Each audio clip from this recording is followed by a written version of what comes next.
ఎమ్మెల్యేస్కి అందరు కూడా ఇదే ప్రాబ్లం సార్. ఎందుకంటే ఊళ్ళలో తిరిగితే మాకు ఇదే ప్రాబ్లం అవుతుంది సార్. అందుకోసం థ్యాంక్ యూ సార్. ఒకటే నిమిషం సార్, క్లోజ్ చేస్తున్నాను. అవును సార్, ల్యాబ్స్ అదే ల్యాబ్స్ సార్ చెప్తున్నాను. స్టాక్ అవైలబిలిటీ ఒకటి, డెలివరీ డేటు, ఈ అన్ని ల్యాబ్స్లోనే సార్. మరి ఇవన్నిటిని కూడా ఇంటిగ్రేట్ చేస్తే మా ఎమ్మెల్యేస్ కూడా అగ్రికల్చర్ డిపార్ట్మెంట్ నుంచి కూడా మరి తప్పకుండా ధన్యవాదాలు సార్. ఒక ఇనిషియేషన్ తీసుకున్నందుకు మరి గవర్నమెంట్ కూడా మా తరఫున మేము కూడా అప్రిషియేట్ చేస్తూ ధన్యవాదాలు అధ్యక్ష.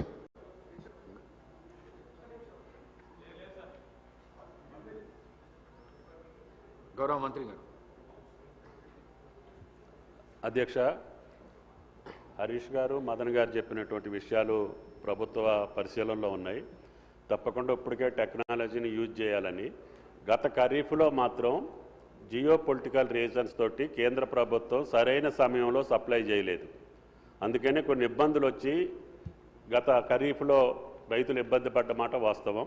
ఈ రబీలో కావలసినంత యూరియా అన్ని జిల్లాల్లో రెడీగా పెట్టుకున్నాము.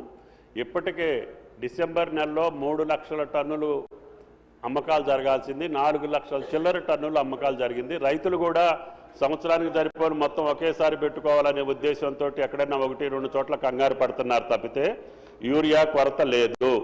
రేపు వచ్చే సంవత్సరం నుంచి కూడా టెక్నాలజీ వాడి చేసి తప్పకుండా రైతులకు ఎంతైతే భూమి సాగు చేస్తున్నారో, ఎంతైతే ఏ పంటలు వేస్తున్నారో ఆ పంటలకు తగ్గట్టుగా యూరియా సప్లై చేయటం జరుగుద్ది. ఈ సంవత్సరానికి రబీ కాలానికి యూరియా ఇంకా 2 లక్షల టన్నులు ప్రభుత్వం దగ్గర, మార్కెట్ దగ్గర నిల్వలున్నాయి. జిల్లా కలెక్టర్లకు ఆదేశాలు ఇచ్చాం.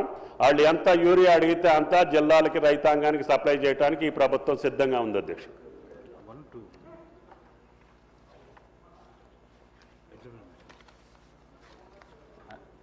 Adjournment motions. శ్రీ పాయల్ శంకర్ గారు ఉమ్మడి ఆదిలాబాద్ జిల్లా వ్యాప్తంగా గల సోయాబీన్ రైతులకు మద్దతు ధరను కల్పించడంతో పాటు అకాల వర్షాల వల్ల రంగుమారి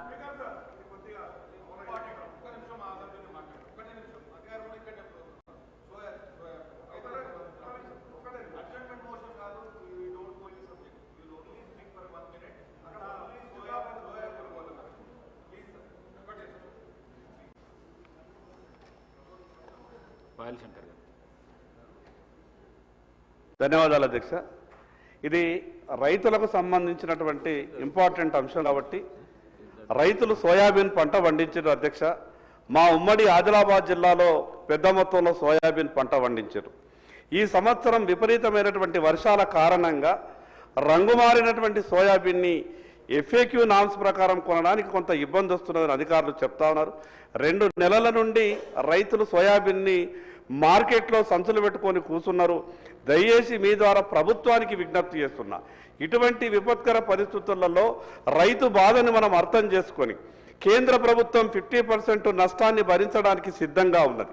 రాష్ట్ర ప్రభుత్వం కూడా ముందుకొచ్చి మరో స్కీమ్లో ఈ తడిసిన ధాన్యాన్ని, రంగుమారిన ధాన్యాన్ని రైతుల కొరకు కొంత ప్రభుత్వం ఒక 500 కోట్లు నష్టపోయినా కూడా ఏమి ఇబ్బంది లేదు అధ్యక్ష. చాలా విషయాలలో మనం ముందుకు వస్తున్నాం కాబట్టి గౌరవ మంత్రివర్యులు పెద్ద మనసుతో ముఖ్యమంత్రి గారిని ఒప్పించి ఆదిలాబాద్ జిల్లాలో రైతుల దగ్గర ఉన్నటువంటి సోయా పంటను వెంటనే కొనుగోలు చేసి అదేవిధంగా భవిష్యత్తులో జొన్నల పంటను కూడా కొనుగోలు చేస్తామని రైతులకు భరోసా ఇచ్చే విధంగా ప్రకటన చేయాలా. ఇప్పటికే జొన్నల పంట వేసుకుని రైతులు వేచి చూస్తున్నారు కాబట్టి ప్రభుత్వం ఒక భరోసా ఇవ్వాల్సిందిగా మీ ద్వారా గౌరవ మంత్రివర్గం విజ్ఞప్తి చేస్తా ఉన్నాను. అధ్యక్ష, ముఖ్యంగా నిజామాబాద్, ఆదిలాబాద్ సంబంధించి సోయా పంట డిస్కలర్ అయింది. కేవలం రాష్ట్ర ప్రభుత్వం మార్కెట్ నోడల్ ఏజెన్సీ మాత్రమే అధ్యక్ష.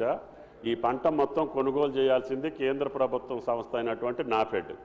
కాబట్టి నేను ఆ శాసనసభ్యులకు కూడా చెప్పాను, సెంట్రల్ మినిస్టర్స్కి చెప్పాను, ఆ మంత్రి గారికి చెప్పాను, ప్రధానమంత్రి గారికి కూడా అడిగాము. వాళ్ళు కింద తడిసినటువంటి ధాన్యాన్ని కొనుగోలు చేసే పరిస్థితి ఉంటే తప్పకుండా రాష్ట్ర ప్రభుత్వం ఫెసిలిటేట్ చేస్తుంది.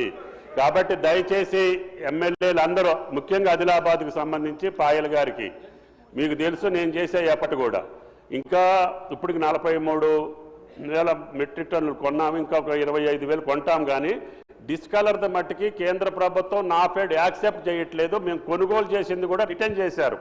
కాబట్టి అది మీరు కూడా కేంద్ర ప్రభుత్వంతో సంప్రదించండి, తప్పకుండా రాష్ట్ర ప్రభుత్వం సహకరిస్తుంది.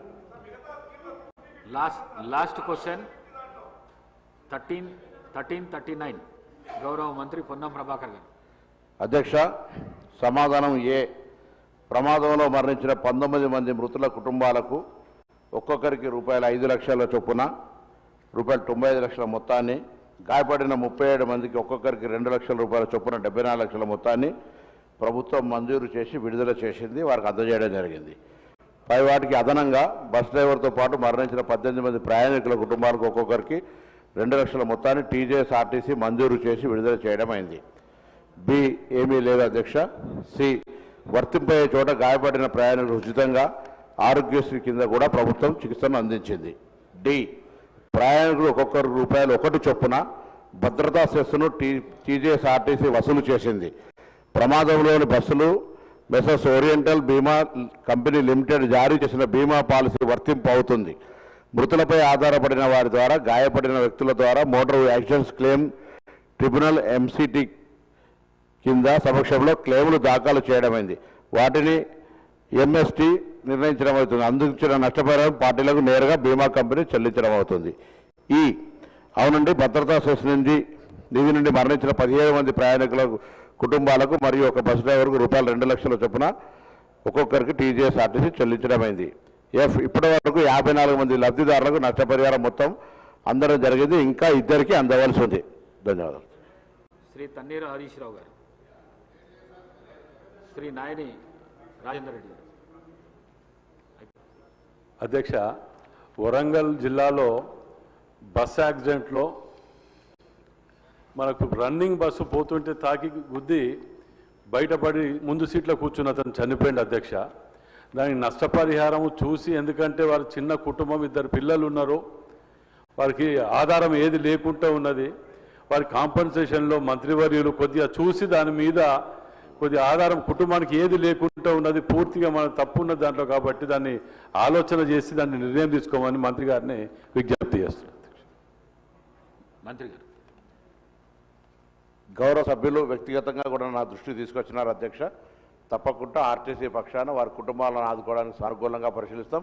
అదేవిధంగా గౌరవ శాసనసభ్యుడు ఒక లేఖ గౌరవ ముఖ్యమంత్రి గారికి ఇచ్చినట్టయితే ఇప్పుడు చనిపోయినటువంటి కుటుంబాల యాక్సిడెంట్లో కూడా 5 లక్షలు ప్రభుత్వం తరఫున